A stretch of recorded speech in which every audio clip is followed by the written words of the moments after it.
Coordinate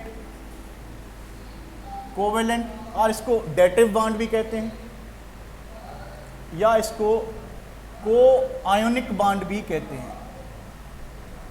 ठीक है, पहली बात कि ये जो आपका कोऑर्डिनेट कोवेलेंट बॉन्ड है, it is found by the sharing of one sided shifting of electron pair और शेयरिंग ऑफ इलेक्ट्रॉन पेयर, यानी दो एलिमेंट होंगे, एक के पास पेयर ऑफ इलेक्ट्रॉन होगा, दूसरा जो है उसके पास एम्प्टी ऑर्बिटल होगी, वो एक दूसरे से इलेक्ट्रॉन पेयर क्या करेंगे, शेयर करेंगे।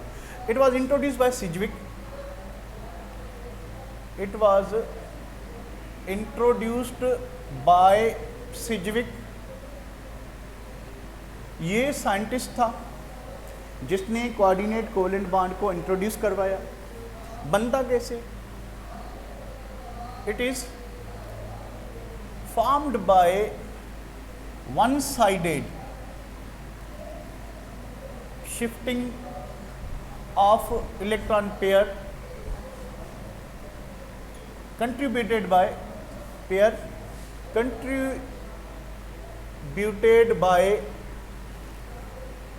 one of the bonded atom, यानी इसमें जो इलेक्ट्रॉन पेयर पूरा का पूरा शिफ्ट हो रहा है एक एटम से दूसरे एटम में, वो एक ही एटम होगा, एक ही एलिमेंट होगा जो कंट्रीब्यूट करेगा, जिसके पास लोन पेयर हो, जिसके पास अनशेयर्ड पेयर हो या इलेक्ट्रॉन पेयर हो। ठीक है, तो जो एटम इलेक्ट्रॉन देगा उसको हम डोनर एटम कहेंगे। डोनर एटम क्या होगा? जिसके पास an atom which should have a pair of electrons, जिसके पास पेयर ऑफ इलेक्ट्रॉन्स होना चाहिए। ठीक है, what is the acceptor atom? असल में ये बॉन्ड जो बनता है दो एलिमेंट्स के दरमियान बनता है, एक डोनर दूसरा एक्सेप्टर।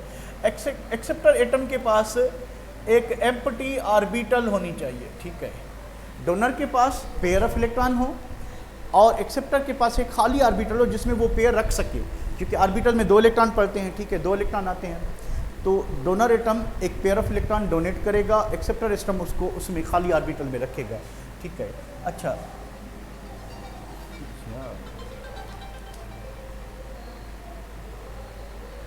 साइलेंट करो, ये वाइब्रेशन रखिएगा। तो डोनर एटम के पास पेयर ऑफ इलेक्ट्रॉन हो, एक्सेप्टर एटम के पास एम्प्टी ऑर्बिटल हो। ठीक है, उसके बाद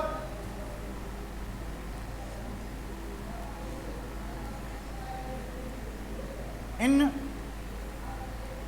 majority of cases once coordinate covalent bond is formed, once coordinate covalent bond is formed, it cannot be differentiated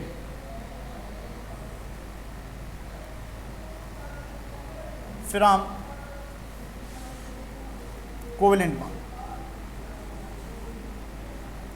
कह रहे कि वंस दो एलिमेंट कोऑर्डिनेट कोवेलेंट बॉन्ड बना लेते हैं तो उसके बाद इनमें डिफरेंस करना कि कोऑर्डिनेट कौन सा है, कोवेलेंट कौन सा है, बहुत मुश्किल पड़ जाता है। फॉर एग्जांपल हमारे पास वाटर है, water is a bent molecule, we know that oxygen has 2 lone pairs and we have a hydrogen ion.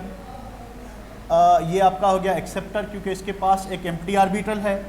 ये आपका हो गया डोनर, इसके पास पेयर ऑफ इलेक्ट्रॉन अवेलेबल है। ठीक है, अब ये अपना पेयर ऑफ इलेक्ट्रॉन इधर शिफ्ट करेगा। ठीक है, इससे क्या होगा कि हाइड्रोजन ऑक्सीजन, ये नया वाला बॉन्ड कोऑर्डिनेट कोवेलेंट बॉन्ड, और ये आपका हो गया पुराना बॉन्ड। अब ये कोवेलेंट बॉन्ड है, लाइन से ज़ाहिर करें, ये भी कोवेलेंट बॉन्ड है, इसको हम एरो से ज़ाहिर करें, ये आपका coordinate covalent bond, coordinate covalent bond example. ठीक है, कोऑर्डिनेट कोवेलेंट कह रहे कि वंस ये बन गया, एक मरतबा ये बन गया कोवेलेंट, ये कोऑर्डिनेट कोवेलेंट, अब हम डिफरेंशिएट नहीं कर सकेंगे। ठीक है, अब इसमें ये जो तीनों बॉन्ड हैं, ठीक है, ये तीनों बॉन्ड जो हैं दिखाई क्या देंगे, कोवेलेंट बॉन्ड दिखाई देंगे। अब इन तीनों बॉन्ड में मिक्स कैरेक्टर होगा, क्योंकि एक कोवेलेंट है दो कोवेलेंट एक कोऑर्डिनेट है, तो इनमें 33.30% जो है कोऑर्डिनेट कैरेक्टर होगा एंड रिमेनिंग 66% जो है वो कोवेलेंट कैरेक्टर होगा। पर हम डिफ्रेंशिएट नहीं कर सकते, यानी हर बांड में अब क्या हो जाएगा कि ये जो आपका कोवेलेंट कैरेक्टर है, इसलिए हम इसको नॉर्मली इस तरह से लिखते हैं कि प्लस चार्ज, यानी अब जो आपका हाइड्रोनियम आयन बन चुका है, इस पे देखिए ऑक्सीजन न्यूट्रल था, हाइड्रोजन पे कौन सी चार्ज थी, प्लस। इसने पेयर ऑफ इलेक्ट्रॉन शिफ्ट किया, तो जो पेयर ऑफ इलेक्ट्रॉन शिफ्ट करेगा उसके ऊपर पॉजिटिव, और जिसको शिफ्ट करेगा उसके ऊपर नेगेटिव। तो पॉजिटिव इस पे ऑलरेडी थी, नेगेटिव अब आई, तो ये ख़त्म हो गई, ये चार्ज रह गई किस पे, ऑक्सीजन पे। तो यहाँ पे ये चार्ज क्या होगी, ऑक्सीजन पे होगी। और ये जो कोऑर्डिनेट कोवेलेंट कैरेक्टर है, ये तीनों बांड आपस में क्या करेंगे, शेयर करेंगे। अब कौन से कंपाउंड्स हैं जो कोऑर्डिनेट कोवेलेंट बांड बनाते हैं, देखें, ethers, alcohols, primary, secondary, tertiary amines, water, ammonia, या ऐसा कोई भी कंपाउंड जिसके पास अनशेयर्ड पेयर हो। ये एक बात होगी ऑर्गेनिक कंपाउंड की, और exception is water and ammonia, ठीक है। इनके पास आप देखें कि ईथर के पास ROR, ऑक्सीजन के पास पेयर ऑफ इलेक्ट्रॉन है, ये डोनर, ये सारे डोनर हैं, ये सारे डोनर एटम है, ये हाइड्रोजन आयन से कोऑर्डिनेट कोवेलेंट बॉन्ड बनाते हैं, ठीक है। कुछ ऑक्सी एसिड्स हैं, ये सारे बनाएंगे, ठीक है। मिसाल के तौर पे ये हाइड्रोजन के साथ, ठीक है, कोई भी अमाइन है आपके पास, R, ये हो गया आपका H, ये इसने पेयर ऑफ इलेक्ट्रॉन दिया हाइड्रोजन को, ठीक है।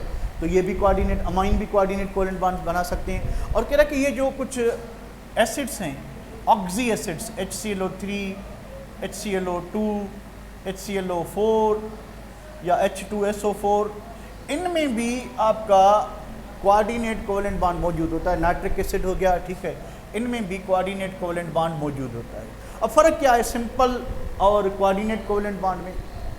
पहली बात कि कोवेलेंट बॉन्ड को हम लाइन से ज़ाहिर करते हैं, इसको एरो से ज़ाहिर करते हैं। फर्स्ट डिफरेंस इज दैट कि लाइन एंड एरो।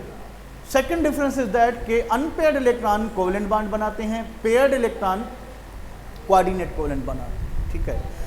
तीसरी बात कि नॉर्मल कोवेलेंट बॉन्ड पोलर भी होता है, नॉन पोलर भी होता है, ये coordinate covalent bond always polar होता है, ठीक है। तो ये कुछ डिफरेंसेस हैं और सिमिलरिटीज़ हैं किसमें। This is all about today's lecture. कल हम जो है वो पढ़ेंगे डायपोल मोमेंट और जो भी theory of ionic dipole moment के बाद जो है हम करेंगे हाइब्रिडाइजेशन या वेस्पर करेंगे, ठीक।